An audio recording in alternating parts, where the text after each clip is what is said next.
Kea, zenbat arrazoi ez da kea sutan gaudelako, agian erorien haranetik tiraka, ze politia, Franco, Mussolini, Berlusconi, Pepe, Vox, Ayuso, eta tira, akaso demokrazian edo frankismoan edo fascismoaren 5.0 berrian gaude? Gabon, miren, Maider Ekine, ze polita, ze garai politak, ezaki 36a bueltatu gehan, edo inoiz ez gera mugitu, akaso? Bueno, konpensatzeko uda badator. Hemen dugu ate joka uda, beraz... Zalantzik ez naukan zure mezoa positiboa izango zala. Udarekin batera etorri zan 36ekoa ere. Eta zalantzik ez naukan ere Maiderrek ere punto positiboa jarriko zuela. Konpeinatuta dute, baina niz naiz eroriko. Uda dator eta eutxi goian bihotzei. Gogoratu, hau izango da, 23eko uda. Promete, aurtengo goraka da. Bueno, zer esatik ezue? Orain erorien arena zari gara hitz egiten, baina oraintxe hil berri dan, penak egin eman gabe, Berlusconi jaunaz, zeo zer esateko, eta ze ohore, ze kapazidade izan duen gizon horrek egin dituenak egiteko, denak jakinda zertzen, baina ze kapazidade denen hitzetan mito bat hilda, politikari fin eta zintzo bat, serio? Berlusconi berdina zari gara, Maide? Ba, egia da, ezoiko ibilbidea eduki duten gizon askorekin, artean esan ohi dela, genioak diala, edo ez, personaje pekuliarrak edo dana dalakoa, eta hala izan da barkatzen zaizkie bere alde ilun horiek, lurtiarrak ez balira bezala, eta beraz gukaiei egotzi ezingo genizkie bezala, bain dituzten hainbeste banizarrakit, prostituzio sare, ustelkeri, ezakit pederastia kasua, baina bai eduki ditu zigorrezkaerak Berlusconik adin txikikoekin ustez prostituitzen zelako eta barreta beste ez. Niri iruditu zait deigarria, bueno, ez alperrik ez da Mediaseten burua ere, ez? Orduan, hain deigarria ez luke behar, baina mingarria igual halako personaje batil, ez genioa, baizik eta personajea, eta bere bizitza zuritzea. Ez da ustezko asko daudela bere inguruan, baizik eta epaitegietara iritsitako hainbat kasu, ez? Orduan... Beste ben ere ikusten dugu, 83 urtekin hildela lasai askoan, bere hobean, ez da? Frankorekin egiten genuen orain konparazioa. Azkenean hauek zarrak, etxean lasai hiltzen dira, eta zuk esan duzun bezala epaiketak izan dituenean, eta publiko egin direnean, eta jakin direnean egia dela egin zitula gauza horietako asko eta jakin ez direnak. Eta kondena batzuk ere eduki ditu, batzuetan absoluzioa eduki du, eta bestatzutan kondenak eduki ditu, ez da bakarrik epaitegietatik pasa dela, eta bere makinaria eta azkenen boterearen makinaria badak egon nola funtzionatzen duen, eta bata bestea bestuko dutu, baina kasu hontan gainera zigortua izan da. Eta gainera, ze garrantzitsua zuk esan dezuna Mediasetena, alegia, komunikabide bat zuzentzeak duen garrantziaz, ezta? Eta hori oso ongi dakigu ze gertatu den herri honetan, baita estatu espainolean ere, ze garrantzia daukan mas median kontrola eta zer ondo egiten zuen, eta egiten duten. Komunikabide bat esan dezunean, ez da edozein komunikabide, guk ezagutzen dugu Mediaset, Espainian, Telecinco eta ditulako, baina nazioarteko korporazio izugarri boteretsua da, ez? Eta, zenbateraino aldatze dituzten gauzak, ematen dioten behar dan tonua eta horrela, ez? Jartzeko justu azentua eurek nabarmendu nahi duten horretan, zenbateraino manipulatze dituzten. Kasu honetan, ohean, hilden, ustelkeria, adin txikikoen tratan, ez dakiz zer zikindutako persona bat, zenbateraino garbitu dezaketen, zer ez dute egingo bestelako gaietan. Horretik beti izaten dut alerta, medioek edo sistemak babesten dituen hoiekin kontu handia eduki behar dugula, ez beti erne egon behar dugula, eta gure betaurreko propioak jantzi behar ditugula. Akaso gogoz deltuko zen Bertin Osborne elkarrizketa bat egiteko, ezta, Berlusconiri, fascistatik fascistara beti lagun, ekine? Ez zalantzarik izan, Bertin Osbornek referentzia edo idoloren bat balu, telebista munduko ez telebista bakarrik, ez da ezagunaztu, Milango alderaketa bat egin daiteke, aipatu duzue Mussolini, Franco, Florentino, Berlusconi, esan nahi dut, eskuineko... Gil, ere... Gil. Bai, egia da Gilena uste dut askoz txabakanoa zela, ez? Marbellako, ez? Bere irlatxoan, Saudi Arabiako jeke baten itxura hartzen ez, eta bestelako, ez? Ohiturak. Zuten unkuitu estetiko izugarri antzekoa, Gilek ere izan zuen bere piztina bikiniz jantzitako azafatekin egiten zuen telebistako programa hura. Oso txabakanoa zen, baina Berlusconik ekarri zuen baita ere estatu espainiarrara justu emakumeak bikinitan dantzan. Mamatxitxoak. Hoi da. Bai, hori aipatu nahi nuen, mamatxitxoena egia da, hori bazela produktu esportatu bat, baina Gil nolabait produktu horren parte izatera bilakatu zen. Aldiz, Berlusconi zen Milango burua, enpresain baten burua, eta are gehiago gainera alderdia sortu, eta alderdi horrekin ere Italia bera ere bereganatu, eta gainera karisma izugarri batekin, ez? Alderaketa horiek interesgarriak dira, baina interesgarri dutzen zait bere negozio gizon, ez? Fazeta horretan nola sortu zuen telebista eredu eskuindar, sutsuki eskuindarra den hori, eta aipatzen zenutena mass media hori kontrolatu, iritzi kolektiboa zure menpe eduki, eta nahi dituzun memeak sortu, ezta? Gaur egungo Ayuso, momentu honetan ez da emakumea delako, baina Italiako burua ere dena ere, Meloni anderea ere, nahiko Ayuso estiloko meme bat ere bada, ezta? Horren baitan erekitako kanpainak, mezu errazak, gezurrez josiak, eta nolabaiteko boto aglutinazio bat, izugarrizko arriskoa dakartzan neurri batzu gainera iragarriz. Itxuraz ez diruditenak, baina ondoren bozkatu zaituzten horiek kaltetzeko eta azpian hartzeko. Eta gainera oso arriskutsua dena. Haiek eramaten dute muturreko diskurso bat, baina lortzen dute ez bakarrik jendeak normaltzat hartzea, baizik arerio politikoak ere nolapait bere diskursoaren baitan sartzea. Orduan, garai batean muturrekoak ematen zuten jarrera batzuek, beste batzuek ere, etorkinen aurrean hartutako jarrera, hasieran ematen zuen, nola jarriko dituzute muga horiek, esi horiek horrela, eta gero, ezkerra gobernura iritsi, eta esi horiek mantendu egiten dira, Orduan, bide bat markatzen dute oso era arriskutsuan jendeak diskurso hori entzunaren arabera. Barkatu segundutxo bat orain ikusteko aukera ez dakit daukagun, Gilen irudia agertu baita hor festinan. Grabatzen dute, Bai. Senyoroak. Esan zatik, Gilen kasuan estetikoki ezan erakargarria, baina berdin zait, Putinen estiloa da. Adrenalina, testosterona... Adrenalina, testosterona. Atzera bide brutal batean eta gainera agian akaso ja itxurak eritan sartu gabe edo jakin gabe ja disimuloan, ja argi eta garbi esaten dira gauza hauek tranquilamente eta horrelako aldaerak eta horrelako eskuin muturreko izaerak, gero eta gehiago ikusten ditugu eta normalizatugoak daude akaso. Politikan, ari gara Berlusconi hitz egiten, izan duen indarraz Italian, baina hemen bertan, ez da? Esaten ari ginena, Ayuson paperean edo beste hainbaten paperean. Nik uste populismoa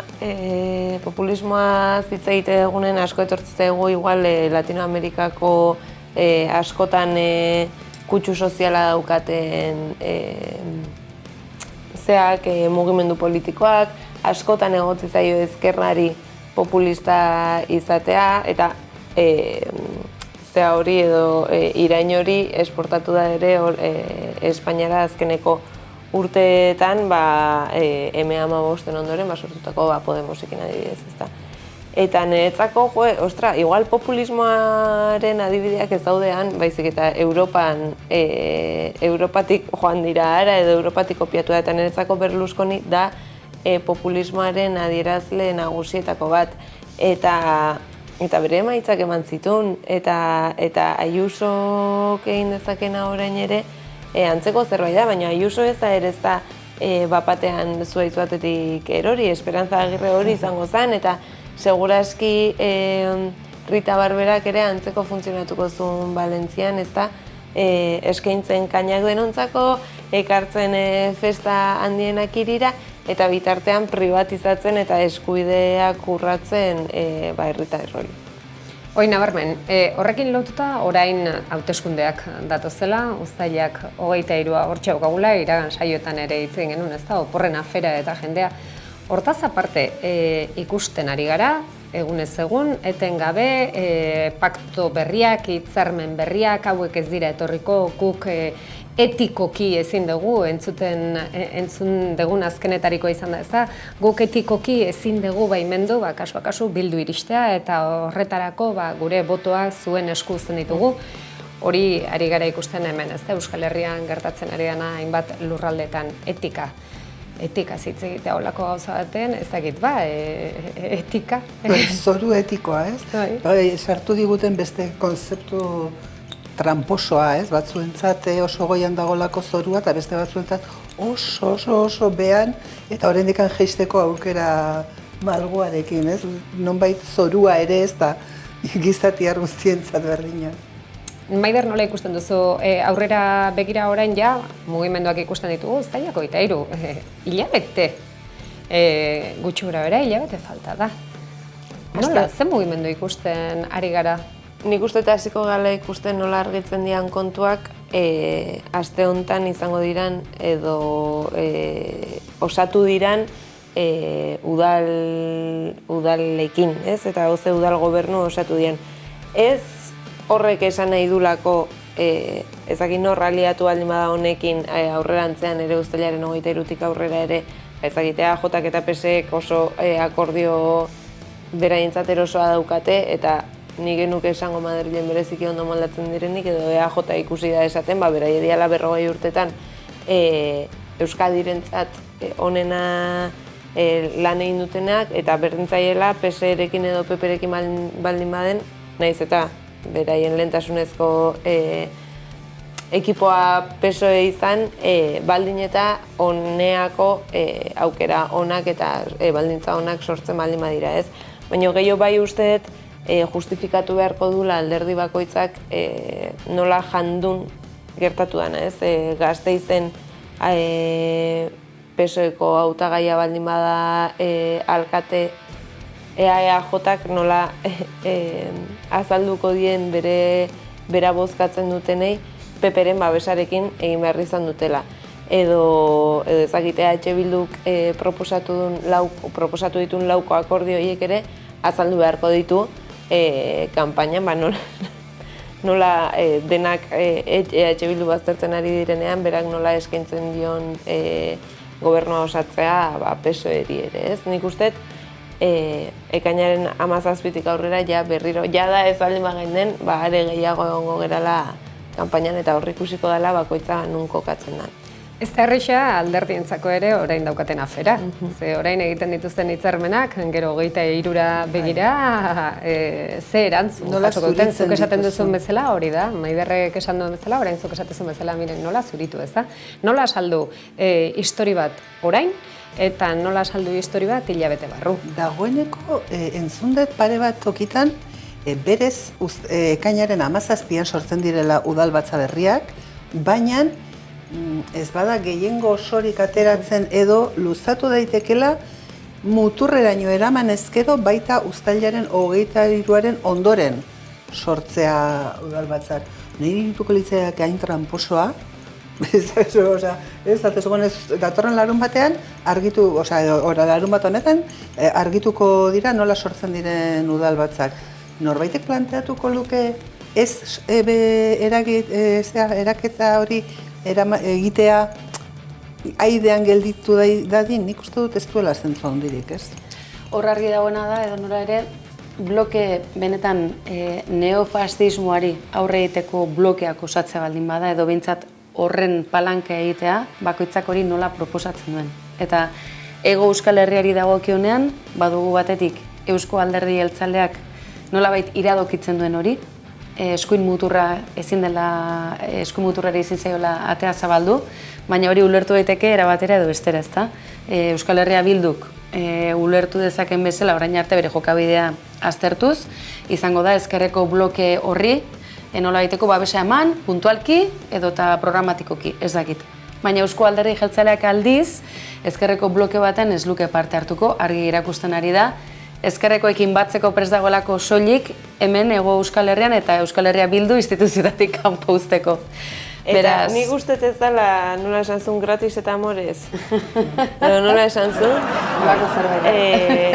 Ez dut uste hain gratis eta amorez izango dela, Gasteizeko udal batza osatzeko ekitaldia goizeko 9:00 dalako, eta La Guardia eta La Bastidakoak behan dugu kasualitatez ezkontza asko mentze delako Gasteizen. Ez ote da gero La Guardia eta esan nahi gratis eta amorez ez dut uste aterako zaionik EAJ-ari Peperekin edo Peperen babesa jaso izana.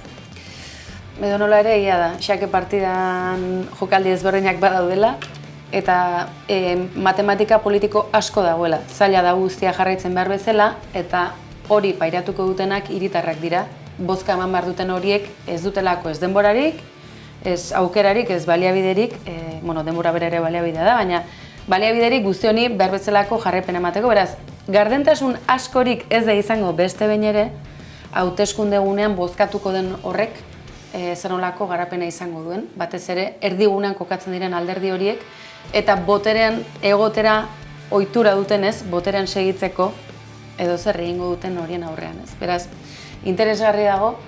Interesgarria dago eta orain dela aste batzuk esan genuen, izugarrizko efektu kolpea izan zela, 23an jartzea hauteskundeak. Ikusten duzue ja hor mugitzen ari dela eskuinea, Alderdi Popularra ikusten dugu behin eta berriz aitortzen eta esaten zenbat gauza aldatuko dituzten, iristen badira, alegia kenduko dituztela egia eskubide guztiak. Zenbat gauza kenduko behin eta dituzten. berriz ez dute esaten zer egingo duten alde, baizik eta zer egingo duten aurka, ez da? Pixka bat hortik handi joa kanpaina. Zuek uste duzue hor benetan nabaritu egitekeela iraulketa bat maiatzeko hauteskundeekin alderatuz soen igoera nabarmena izango dela? Nik ez dakit igoera nabarmena izango da, baina frenada handia izango da eta erorketa ez hainbestekoa. Eta nik uste horregatik Pedro Sánchez eta bere ekipoak seguramente erabaki zutela moztea ez, erorketa hori moztea eta dikotomia hau planteatzeak, eta azkenean ere Sumarren mugimendua nolabait osatu, nolabait, kadaber batzuk hor bidean utzita baino, hilotz batzuk bidean utzita baino, hori osatzeak badirudi ematen diola aukera Pedro Sánchezi berriz ere adar askotako gobernua osatzeko. Sumarreko gorpuzkin horietakoak Irene Montero da, Bai. izugarrizkoa egin diote.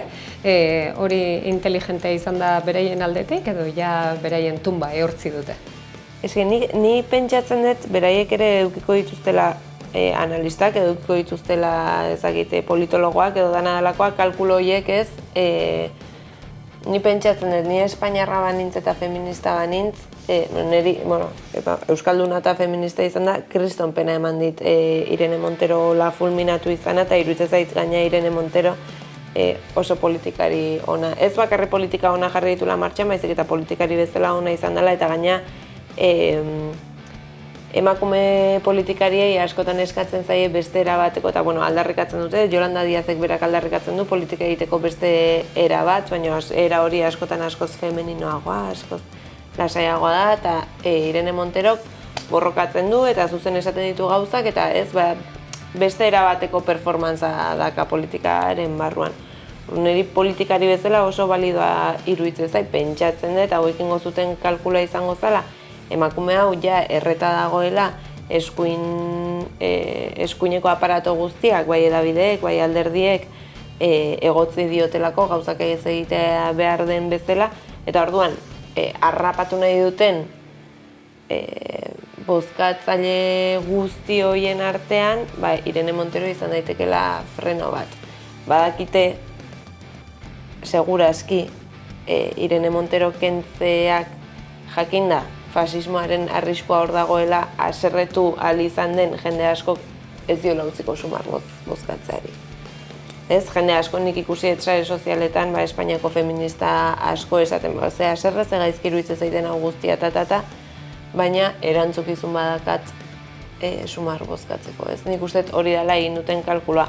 Hala ere, begirada politiko sakonago batekin iruditzen zait dela kargu gabetzea politikari benetan balido bat. Baita, ni gehituko nuke ez bakarrik Irene Monterorekin, ez? 15M mugimenduaren oinarri guzti ura ezabatzeko saiakera dagoela. Bigarren daramana da OTANen embajadore izandako persona bat, inondik inora ez duena, ez?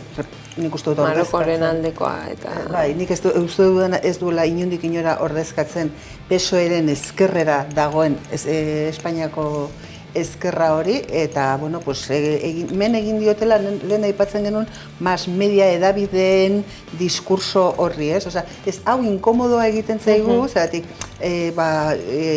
azken aldian prensan atera da oso propaganda txarra emango digu, eta kenduko dugu, baina bestelako irizpiderik gabe. Orduan, uste dut tamalez, ezkerretik aldendu egin dela, eta Galiziatik datoz ahotsak esanaz, Yolanda Díezek parte hartu duen mugimendu politiko guztiak erre egin dituela, eta badirudiela indartsu datorrela, baina gero lortzen duena dela justu lehendik zegoena ere erretzea.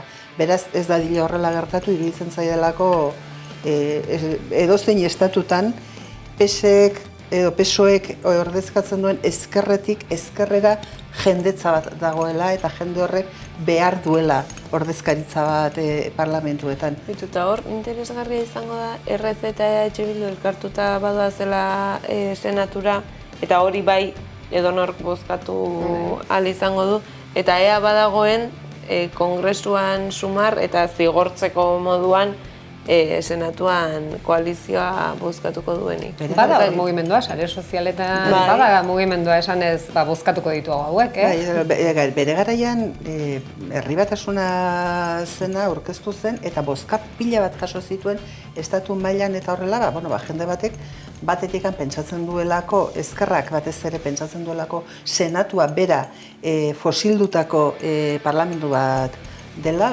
desagertu egin beharko lukela, ez dijoala inora senatua, eta orduan, nolapait, legegilea izango dan parlamenturako bozkatzen dut, ni ondoen ordezkatzen duena, baina senaturako zigor bozka bat ere erabili dezaket, ez? Pentsatzen duelako ez dijoala inora hori.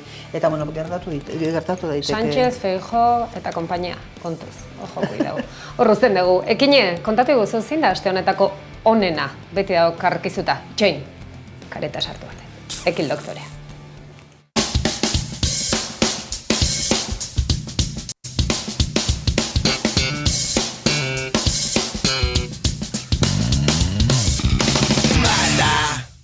Badakizue zer behar duen Euskadik? Erantzuna zail aste honetan, hainbeste gauza, baina oinarrizkoak, kolektiboak batzen gaituzten horiek izango ote dira akaso... Gora San Fermin! Eta kitxo! Ederki aste honetan joan zaigu Berlusconi... Voleva una squadra che durasse nel tempo e che riuscisse sempre a dare il suo cuore sul campo. Voleva uno stadio che sostenesse la squadra con classe, con signorilità, con stile. Ha avuto tutto questo Silvio Berlusconi. Ezaztu, Milan, Telebortz, mamatxitxoak, hainbeste osasun mental kaltetu dizkiguten produktu telebisibo, mass media, tira, mundua garatzen ari da, eta Berlusconik analogikoan sortu zuena, honez gero, digitala da, bai, horixe. Eta zer esanik ez? Neofrankismo digitala, hortxe dugula? Libertad digital.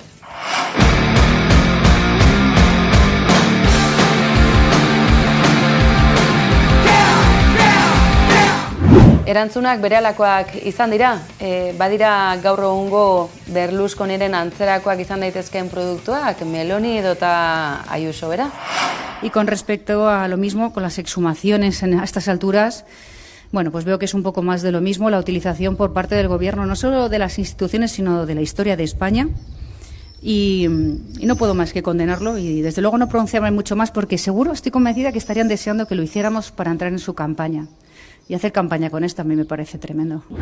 Edo nola ere, zenbat gauza konpontzeke, mundu hau justua ote da, filosofian, behin baten batek esan zean kalte egin zila dela lizentziatzeak, baina baditu bere onurak. Errealitatean nola irakur dezakegu, mundua justua da, ala ez da justua. Eta justua ez den horretan noraino hel gaitezke.